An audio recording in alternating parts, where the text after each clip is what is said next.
Like करें और subscribe करें ये स्टडी विद नीतीश को और बेल आइकॉन प्रेस करें लेटेस्ट वीडियो पाने के लिए। हेलो फ्रेंड, ये स्टडी विद नीतीश पे मैं नीतीश आपका बहुत बहुत स्वागत करता हूं। आज आप लोगों के लिए बहुत ही इंपॉर्टेंट टॉपिक लेके आया हूं, द प्रेसिडेंट ऑफ इंडिया यानी कि भारत के राष्ट्रपति के बारे में आज हम लोग जानने वाले हैं, जो कि बहुत ही मोस्ट इम्पॉर्टेंट ये टॉपिक है आपका फ्रेंड। इससे संबंधित जितने भी क्वेश्चन बनते हैं राष्ट्रपति यानी कि राष्ट्रपति से संबंधित जितने भी क्वेश्चन बनेंगे, आप इस वीडियो में इससे बाहर, अगर ये मेरा वीडियो देखते हैं तो इससे बाहर आप एग्ज़ाम में क्वेश्चन देखने को नहीं पाएंगे। यानी कि जितना मैं ये वीडियो इसमें बना रहा हूँ, इसमें वो सारी चीज़ें मैं इसमें मिक्स किया हूँ ताकि कहीं से भी आपसे पूछा जाए राष्ट्रपति से संबंधित क्वेश्चन, वो आपको इसी वीडियो से मिल जाए। तो चलिए, मैं आपको आज राष्ट्रपति के बारे में बताने जा रहा हूँ, जो कि बहुत ही इम्पॉर्टेंट है और मैं इसको अट्रैक्टिव बनाने का प्रयास किया हूँ ताकि वीडियो आप 1 से 2 बार देखेंगे तो आपको राष्ट्रपति के बारे में कोई भी पूछेगा या फिर कहीं भी पूछा जाता है तो आप राष्ट्रपति के बारे में जान जाएंगे, जो चीज़ें आप नहीं जानते हैं। जैसे कि राष्ट्रपति की योग्यताएं क्या होती हैं, उनकी शक्तियां क्या होती हैं, किस तरह उन पर महाभियोग लगाया जाता है, और ये राष्ट्रीय आपात क्या होता है। आर्टिकल 56 है, 352 है और 360 है। इन सब के बारे में हम जानने वाले हैं। तो कोई भी व्यक्ति राष्ट्रपति कैसे बन सकता है, इन सब के बारे में जानेंगे फ्रेंड। वीडियो शुरू करने से पहले मेरी आपसे एक रिक्वेस्ट है कि आप अगर मेरा वीडियो सब्सक्राइब नहीं किए हैं, मेरा चैनल सब्सक्राइब नहीं किए हैं, सबसे पहले आप इस चैनल को सब्सक्राइब कर लें। सब्सक्राइब करने के बाद बेल आइकन प्रेस कर दें ताकि मेरे द्वारा जो भी इम्पोर्टेंट वीडियो बनाया जाए उसका नोटिफिकेशन आपको स्वतः मिलता है। यहाँ राष्ट्रपति की बात की जाए तो राष्ट्रपति में देखते हैं, तो राष्ट्रपति की योग्यता के बारे में हम पहले बात करेंगे। तो राष्ट्रपति की योग्यता क्या होती है, देखिए राष्ट्रपति की योग्यताओं के बारे में हम बात करने वाले हैं यहाँ पे। तो राष्ट्रपति की योग्यताएं क्या क्या होती हैं, what is qualification of president, तो ये आर्टिकल 58 में आपको बताया गया है। आप जानते ही होंगे कि भारत में जो राष्ट्रपति का पद है वो बस एक शोभा का पद है, यानी कि इसके पास तो शक्तियाँ होती हैं, लेकिन ये शक्तियाँ होते हुए भी क्या करता है, अपनी शक्तियों का प्रयोग नहीं कर पाता है। बट क्यों नहीं कर पाता है, ये भी आपको जानना ज़रूरी है। क्यों? क्योंकि ये नाम मात्र का क्या होता है, इसके पास शक्तियाँ जो होती हैं वो केवल नाम मात्र के नाम के लिए होती हैं। सारी शक्तियों का जो प्रयोग करता है वो हमारा कौन करता है, ये प्रधानमंत्री करते हैं, जो कि प्राइम मिनिस्टर होते हैं, वही करते हैं। तो देखिए कोई भी व्यक्ति यानी कि कोई लोकसभा या राज्यसभा का कोई भी सदस्य हो, वो राष्ट्रपति बन सकता है। तो उसके लिए क्या क्या क्वालिफ़िकेशन होंगी उसके बारे में हम देखने वाले हैं।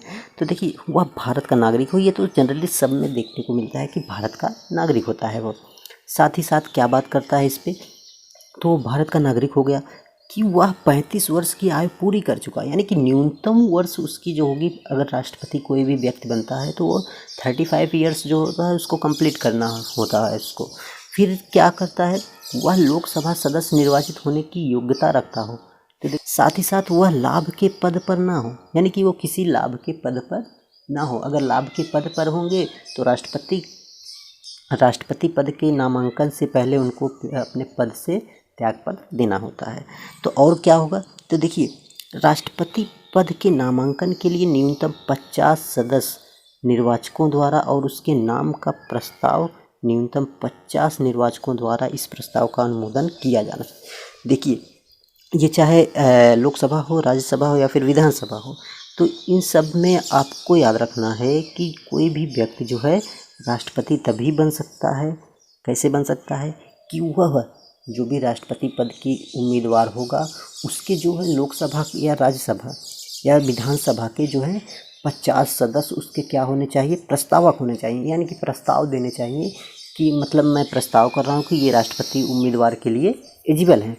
फिर उसके बाद 50 यानी कि 50 सदस्य जो होते हैं उसका अनुमोदन करते हैं। अनुमोदन करने के बाद, अनुमोदन मतलब उसका नाम को सामने लाते हैं, और प्रस्तावक जो होते हैं प्रस्ताव रखते हैं। तो जो अनुमोदक होते हैं वो साइन करते हैं, हस्ताक्षर करते हैं। तो लोकसभा और राज्यसभा या फिर विधानसभा के भी हो सकते हैं अनुमोदक, ठीक है। तो ये है। फिर नेक्स्ट देखते हैं, तो देखिए राष्ट्रपति के निर्वाचन मंडल। अब तो राष्ट्रपति की क्वालिफ़िकेशन की बात तो हो गई, अब यहाँ पे हम बात करने वाले हैं कि इसके जो निर्वाचन मंडल होते हैं किस तरह के होते हैं। ये आर्टिकल 54 में आप याद रखिएगा, राष्ट्रपति के जो मैंने आपकी एलिजिबिलिटी बताई यानी कि योग्यता की बात मैंने की, क्वालिफ़िकेशन की बात की, तो वो 58 में है, तो उसको याद रखिएगा। और साथ ही साथ देखिए, राष्ट्रपति जो होता है राष्ट्र का संवैधानिक प्रमुख होता है, यानी कि ये पूरे राष्ट्र का प्रमुख होता है। ये मैंने आपको पहले भी बता चुका हूँ। और ये आर्टिकल 52 में जो है बताया गया है कि भारत में एक राष्ट्रपति का पद होगा। इसको आप याद रखिएगा, ठीक है। तो देखते हैं, नेक्स्ट देखते हैं निर्वाचन मंडल क्या होता है। इसका निर्वाचन मंडल क्या होता है? इलेक्टोरल कॉलेज प्रेसिडेंट, आर्टिकल 54 में ये बताया गया है। अगर आपसे पूछता है क्वेश्चन में तो आर्टिकल 54 किससे संबंधित है, तो आपको याद रखना है राष्ट्रपति का निर्वाचन मंडल से। तो देखिए, पहला पॉइंट है आपका, राष्ट्रपति के निर्वाचन मंडल के सदस्य के दोनों सदनों तथा राज्य के विधानसभाओं के निर्वाचित सदस्यों को शामिल किया जाता है। सिंपल सी बात है, ऐसे क्वेश्चन बहुत पूछे गए हैं कि राष्ट्रपति निर्वाचन मंडल में कौन कौन से भाग ले सकते हैं या फिर नहीं ले सकते हैं। तो आपको याद रखना है, राष्ट्रपति पद के निर्वाचन मंडल में देखिए विधानसभाओं के सदस्य भाग लेंगे और दोनों सदनों यानी कि लोकसभा राज्यसभा के सदस्य और विधानसभाओं के निर्वाचित सदस्यों को शामिल किया जाता है। और एक बात इंपॉर्टेंट याद रखिएगा, इसमें विधान परिषदें नहीं शामिल होती हैं, ठीक है। कौन से शामिल नहीं होती हैं? विधान परिषद, लोकसभा राज्यसभा और विधानसभाओं के निर्वाचित सदस्य ही राष्ट्रपति पद में भाग लेते हैं। ये बहुत ही इंपॉर्टेंट है फ्रेंड, इसको आप दिमाग में सेट कर लीजिएगा। तो देखिए, लोकसभा सदस्य, राज्यसभा सदस्य जो होते हैं केंद्र शासित राज्यों के विधानसभाओं के सदस्य तथा राज्य विधानसभाओं के सदस्य यानी कि एमएलए जो होते हैं, इन सबको शामिल किया जा सकता है, ठीक है। राष्ट्रपति के चुनाव के लिए इन सबको शामिल किया जाता है। और साथ ही देखिए, यहाँ पे इम्पोर्टेंट, ये आपके लिए इम्पोर्टेंट है, 17वें संविधान संशोधन 1992 में दिल्ली द्वारा यानी कि दिल्ली व पुडुचेरी संघ शासित राज्यों के विधानसभाओं के सदस्यों को राष्ट्रपति निर्वाचन मंडल में शामिल किया गया था। ये इम्पोर्टेंट है। देखिए, पुडुचेरी और दिल्ली जो है ये केंद्र शासित राज्य थे। इनको 17वें संविधान संशोधन 1992 में जो है राष्ट्रपति निर्वाचन मंडल में शामिल किया गया था। तो ये इम्पोर्टेंट आपको याद रखना है। तो देखिए, नेक्स्ट पॉइंट है, राज्यसभा, लोकसभा, राज्य विधानसभाओं की मनोनीत सदस्यों, यहाँ पे देखिएगा मनोनीत सदस्यों को तथा राज्य की विधान परिषदों के सदस्यों को चुनाव में मतदान करने की अनुमति नहीं है। ये फ्रेंड आपके लिए बहुत इंपॉर्टेंट है। देखिए, राष्ट्रपति चुनाव का मतदान करने की अनुमति किसे नहीं है, तो इसको आप याद रखिएगा, किसको नहीं है? लोकसभा, राज्यसभा और विधानसभाओं और विधान परिषदों के मनोनीत सदस्य जो होते हैं वो राष्ट्रपति निर्वाचन मंडल में शामिल नहीं होते। यानी कि सीधे से सीधे आप कह सकते हैं कि ये राष्ट्रपति को वोट नहीं कर सकते हैं। तो ये रहा आपके लिए बहुत ही इंपॉर्टेंट भारत का निर्वाचन मंडल, जो कि आर्टिकल 50 राष्ट्रपति की क्वालिफिकेशन आपको मैंने बता दिया। निर्वाचन मंडल हुआ। अब बात करने वाले हैं हम राष्ट्रपति के रीत की, यानी कि यहाँ पे आपको हम बताने वाले हैं राष्ट्रपति के निर्वाचन की रीत, मैनर ऑफ द प्रेसिडेंट, ठीक है। तो यहाँ पे मैनर और प्रेसिडेंट की बात करेंगे कि भारत के राष्ट्रपति के निर्वाचन की जो रीत होती है किस ढंग से की जाती है। इससे क्वेश्चन बहुत बार पूछे हैं। आप प्रीवियस ईयर के क्वेश्चन पेपर उठा के देख लीजिएगा किसी भी कम्पिटिटिव एग्जाम का, तो आपको इससे संबंधित क्वेश्चन देखने को मिलेंगे। भारत के राष्ट्रपति का चुनाव जो होता है अप्रत्यक्ष निर्वाचन प्रणाली द्वारा किया जाता है। फर्स्ट क्वेश्चन आपका यहीं से जो पिकअप हो सकता है, यानी कि यहाँ से जो है राष्ट्रपति का चुनाव किस रीत से किया जाता है? अप्रत्यक्ष चुनाव निर्वाचन प्रणाली द्वारा किया जाता है। इसके अलावा याद रखिएगा आर्टिकल 55 में यह निर्धारित किया गया है कि राष्ट्रपति का चुनाव आनुपातिक प्रतिनिधित्व, क्या है? आनुपातिक प्रतिनिधित्व, यानी कि ठीक है, प्रोपोर्शनल रिप्रेजेंटेशन, जिसको आनुपातिक प्रतिनिधित्व बोलते हैं, से एकल संक्रमणी मत पद्धति यानी कि सिंगल ट्रांसफरेबल वोट के द्वारा होगा। ये आर्टिकल 55 में कहा गया है कि भारत के राष्ट्रपति का चुनाव जो होगा वो आनुपातिक की प्रतिनिधित्व के तहत जो है एकल संक्रमणी मत पद्धति के द्वारा ही किया जाएगा? ये आपके लिए इम्पॉर्टेंट है, ये क्वेश्चन पूछा गया है आपको, बहुत ही इम्पॉर्टेंट क्वेश्चन है फ्रेंड, इसको ध्यान से देखिएगा। इसके बाद यह मतदान प्रक्रिया गुप्त होगी तथा विभिन्न राज्यों के प्रतिनिधित्व के मापन में एक रूपता आएगी। और इन्होंने कहा कि यह मतदान प्रक्रिया जो राष्ट्रपति की होगी ये गुप्त होगी, यानी कि आप उसको देख नहीं पाएंगे कौन किसको वोट कर रहा है, और विभिन्न राज्यों के प्रतिनिधियों के मापन के एक रूपता रखे, यानी कि कोई भी राज्य हो, इंडिया के 28 स्टेट में से कोई भी स्टेट होगा, सबको जो है एक समान देखा जाएगा। ऐसा नहीं है कि सबके वोट की वैल्यू जो होती है एक समान की जाएगी। नेक्स्ट देखते हैं, नेक्स्ट आप है मतमूल का निर्धारण। देखिए एक राष्ट्रपति का जब चुनाव हो जाता है तो उसके मत का मूल्य कैसे निकाला जाएगा, ये बहुत ही मोस्ट इम्पॉर्टेंट है। इसको आपको याद रखना है कि किस ढंग से जो है राष्ट्रपति के मत का मूल्य निकाला जाता है, यानी कि एक विधायक का मूल्य निकालेंगे, सांसद का मूल्य निकालेंगे, मतलब मूल्य आपको पता होना चाहिए कि राष्ट्रपति जो मत मूल्य होता है, यानी कि राष्ट्रपति पद की जो मत का मूल्य होता है किस ढंग से उसको निकाला जाता है। देखिए कोई भी राष्ट्रपति ऐसा नहीं है कि सबसे ज़्यादा वोट पाया तो वो राष्ट्रपति बन जाएगा, नहीं, ऐसा बिल्कुल नहीं होता है। यहाँ पे राष्ट्रपति पद के लिए उम्मीदवार को ज़रूरी होती है कि उनके मत का मूल्य कितना है। जिस भी राष्ट्रपति पद उम्मीदवार का मत का मूल्य ज़्यादा होता है वही जो है राष्ट्रपति चुन लिया जाता है।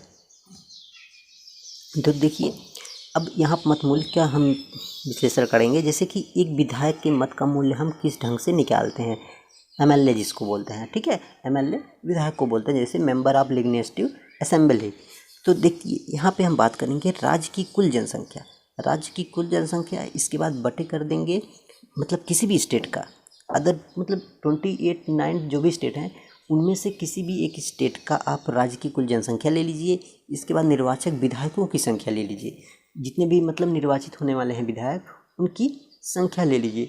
इसके बाद क्या करना है आपको, मल्टीप्लाई कर दीजिए, मल्टीप्लाई 1/1000 कर दीजिए। इसके बाद जो होगा कि वहाँ MLA की मत का मूल्य निकल जाएगा। अब इसी तरह देखिए ये जो मत मूल्य का निर्धारण होता है, इंपॉर्टेंट पॉइंट ये आपके सामने है कि कुल जनसंख्या जो होती है, किसी भी मत का मूल्य जो निकाला जाता है प्रेजेंट टाइम में जो पॉपुलेशन है उसके हिसाब से नहीं निकाला जाता है। ऐसा क्यों नहीं निकाला जाता है, ये क्वेश्चन आपके दिमाग में होना चाहिए। अब मैं ये बता दूं क्यों नहीं निकाला जाता है, क्योंकि देखिए 1971 में जो जनसंख्या थी उस हिसाब से जो आज प्रेजेंट टाइम में जो रिप्रोडक्शन हुआ है, यानी कि वृद्धि जो हुई है, तो देखिए कि पहले क्या था कि हम दो हमारे दो की कि यहाँ सिर्फ भारत वालों में क्या हुआ कि वो लोग इस रूल्स का काफ़ी अच्छे से फॉलो किया, और वहाँ के लोग जो हो वहाँ की जनसंख्या 1971 के बाद जो है अब प्रेजेंट टाइम में वहाँ की जनसंख्या कम बढ़ी, लेकिन और अदर स्टेट की जनसंख्या जो होती है बहुत तेज़ से वृद्धि हुई।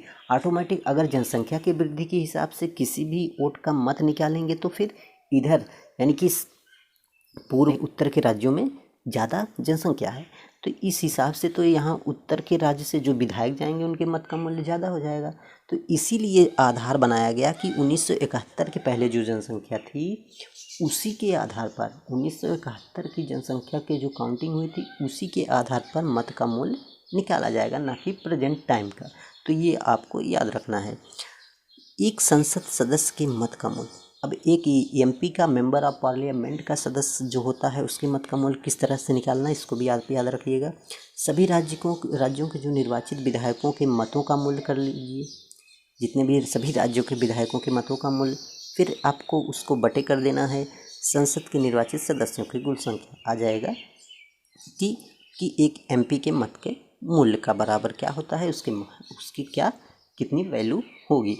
तो फ्रेंड ये वीडियो ज़्यादा बड़ा हो रहा है, तो आपको मैं अगले स्टेप पे मैं आपसे बात करूँगा कि सेकंड पार्ट में जो है राष्ट्रपति की और सारी बातें की जाएंगी। अगर ये वीडियो आपको फ्रेंड अच्छा लगा हो तो प्लीज़ इसको सब्सक्राइब ज़रूर करिएगा, चैनल को क्या करिएगा, सब्सक्राइब कर लीजिएगा। आपके नीचे दिख रहा होगा रेड कलर का बटन, तो उसको सब्सक्राइब कर लीजिएगा, बेल आइकन प्रेस कर दीजिएगा और ऑल पे टिक कर दीजिएगा, ताकि आपको जो भी मेरे द्वारा वीडियो बनाया जाए उसका नोटिफिकेशन मिलता रहे।